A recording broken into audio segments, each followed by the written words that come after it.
হুম। এক সাধু, একজন পীর মাসায়, অনেক জ্ঞানী, অনেক সাধনা করে।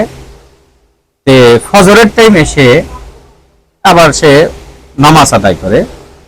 রাতভর সাধনা করে সে ফজরের টাইমে নামাজ আদায় করে, নামাজ আদায় করে তারপরে সে রেস্টে যায়, মানে একটু রেস্ট নেয়। রাত জাগলে তো এমনি রেস্টের দরকার, রেস্ট নেয়। রেস্ট নেওয়ার সময় মানে নামাজের সময় সে উজু যখন করতে গেছে, সবসময় ভক্ত তার গরম পানি করে তার মুর্শিদের উজু করায়। যদি শীতের দিন আসলেই তার জন্য কি করব, গরম পানি করব। যদি মুর্শিদের হাতে ঠান্ডা লাগে, একটু ভালো লাগে না, বয়স হয়েছে, সে কি করব, ওই ভক্তটা কি করব, এতই মুর্শিদের ভালোবাসে আর কোনো কিছু সে চায় না, চাই শুধু তার মুর্শিদকে। কারণ সে জানছে হাসরের মাঠে একমাত্র হাসর হইব কার সাথে, যার সাথে যার বেশি মিশামিশি, তার সাথে তার হাসর। কারণ আমি চাই আমার মুর্শিদের সাথে হাসরের মাঠে একসাথে উঠুক, একসাথে থাকুক, তার পাশেই থাকুক।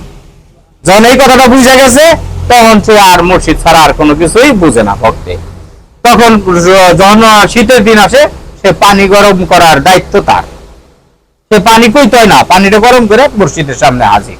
মুর্শিদ নামাজ পড়ে, তারপরে সে নামাজ আদায় করে। মুর্শিদ কি করছে, টয়লেটে গেছে। আগের দিনে তো এক বাস বিছাইনা ছিল, বা একটু জমি একটু গর্ত কইরা টয়লেট খোলা পায়খানা ছিল, আগে এরকম ছিল। তো বা কিছু গর্ত করে এই করে বা ওইখান দিয়ে দুইটা বাস দিয়ে দিছে, বাসের উপরে বৈশা বসে টয়লেট করতেছে।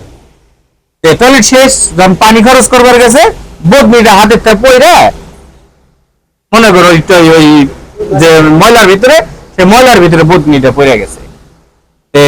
সে ওইভাবে উঠাইছে, বাধ্য, পানি খরচ করতে পারে নাই। তখন ভক্তের দাঁড়িয়ে রয়েছে বাহিরে, পর্দা করার ভিতর। আগের দিনে তত পর্দাও ছিল না। পরে কইছে, বাবা কি হয়েছে? আমার তো বদনিটা পড়ে গেছে টয়লেটে। তাড়াতাড়ি করে সে পানির ব্যবস্থা করে দিছে, কইছে বাবা তাহলে পরিষ্কার হন, পানি খরচ করে আসে। মুর্শিদ কি করছে, পানি টানি খরচ করে আইছে, আইসে বইসে নামাজ আদায় করতেছে না, মনটা তার কালো। পরে যাই নামাজ আদায় করলো, আদায় করার পরে মনটা তার আরো কালো করে বসে রয়েছে। তো বাবা আমি আপনার জন্য নতুন একটা বদনি নিয়ে আসো। বাবা রে, বদনি তো আনবি, ঠিক আছে, বদনি তো আনা তো কোনো ঘটনা না, কিন্তু আমি এক ইজ্জত কয়জনকে দেখাবো বাবা? ওই বদনিটা আমার ইজ্জত দেখছে, আবার আমি নতুন করে কি আর এক বদনির আমি ইজ্জত দেখাবো? আমি তো তা পারব না বাবা, আমার এই ইজ্জতটারে আমি আর দেখাইতে পারব না। যদি পারোস তাহলে আমার ওই বদনিটাই উঠে দে বাবা, যদি তুই পারোস। মুর্শিদের অর্ডার, ওই দেখছে, ওই খালি দেখুক, আমার ইজ্জতটা জানে আর কেউ, আর কোনো বদনিতেও জানে না দেখে, ঠিক আছে। তারপরে কি করছে, মুর্শিদ যখন কইয়া ফলাইছে, ভক্ত এখানে নাইবা করছে, এই পর্যন্ত নামছে, নাইমে ওইটা উঠাইছে, উঠাইয়া নিজে পরিষ্কার হয়েছে, বদনিটারে পরিষ্কার করছে, ওইরা সুন্দর কইরা নিয়ে সামনে ধরছে। তখন মুর্শিদের মুখে একটু হাসি আসে। তখন কয় বাবা তুই আল্লাহ জানি তরে ভালো একটা জায়গা, তরে আল্লাহ জানি তরে দেয়। ভালো একটা জায়গা কি? জান্নাত। ভালো একটা জায়গা জান্নাত। আল্লাহ যেন তাকে জান্নাত দান করে। তখন সেই মুহূর্তে থেকেই ওর আস্তে আস্তে জ্ঞানের পরিধি আল্লাহর দরবারে সেই কথাটা কবুল হয়ে গেছে। তাহলে মুর্শিদ এখানে কি শিক্ষা দিল? কিন্তু নতুন আর একটা বদনি আইনে দিবি, কিন্তু ওই বদনিটা তো আমার ইজ্জত দেখবো, আমি তো তা পারব না, আমার ইজ্জতটা আমি দুইজনকে দেখাইতে পারব না, আমার ইজ্জত একজনই দেখছো, একজনই দেখবো। এর জন্য কইছে, আল্লাহ বলছে তোমার লজ্জা স্থান তুমি যদি হেফাজত করো, তুমি এই লজ্জা স্থানের হেফাজত করো, তাহলে তুমি জান্নাতের গ্যারান্টি পাবা। রাসূল বলছে তুমি লজ্জার স্থানের হেফাজত করো, এটার গ্যারান্টি দাও, আমি তোমাকে জান্নাতের গ্যারান্টি দিয়ে দেব। কি কথা, কি সত্য? কথা সত্য না? তাইলে কি আমি বিয়ে করছি, আমি আমার স্ত্রীর হক আমি যদি গ্রাম বইরা ঘুরি, তাহলে কি হইব? আমার স্ত্রীর হক থাকবো? তাহলে কি হইব? আমি জেনার কাতারে পড়ব না? আর আমি যদি জেনার কাতারে পড়ি, তাহলে বাবা বসো, আব্বা বসো। তাহলে আমি কি জাহান্নামী না?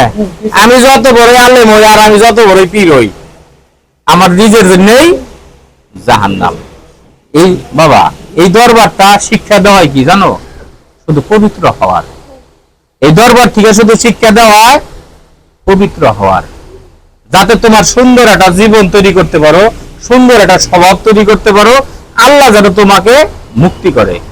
এই দরবার থেকে একমাত্র শিক্ষা দেওয়া হয় মুক্তির রাস্তা, আর কিচ্ছু না, আর কোনো কিছুই নেই।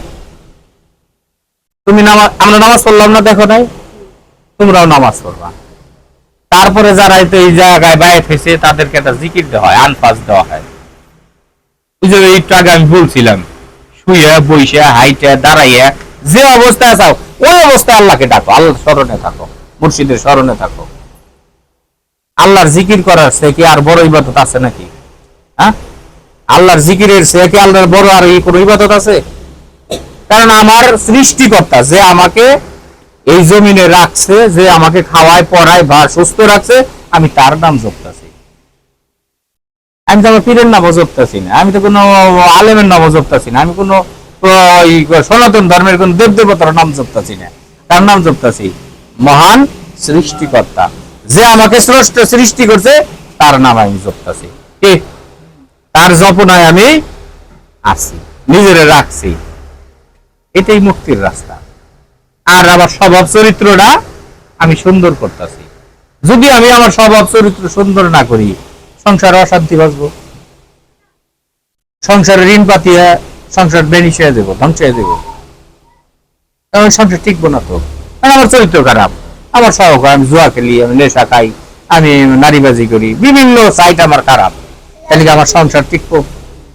হ্যাঁ, সংসার টিকবো? সংসার টিকবো না।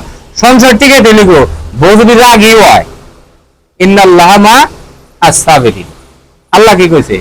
তুমি ধৈর্য ধারণ করো, ধৈর্যশীল হও। বসো বাবা।